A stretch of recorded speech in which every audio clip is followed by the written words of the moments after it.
Moj anđele. Koliko se sećam, već te je neko zvao da pogledaš svoj dom i skineš paučinu s očiju. Ne znam, anđele, jesi li čuo i gde si posustao i ko je zaustavio tu tvoju belu, leteću kočiju.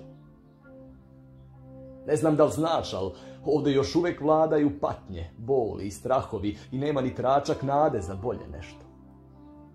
Još nas kroz život vode gadovi i smradovi, još nas ko decu vuku za nos i varaju vešto.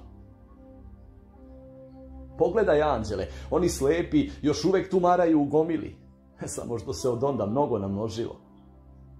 Još je i onih kojima su kičme polomili, i njih se poprilično dosta umnožilo. Svuda je beda, tuga, čemer i jad, sve potpuno isto bez nekog pomaka većeg. Možda i gore od onih dana.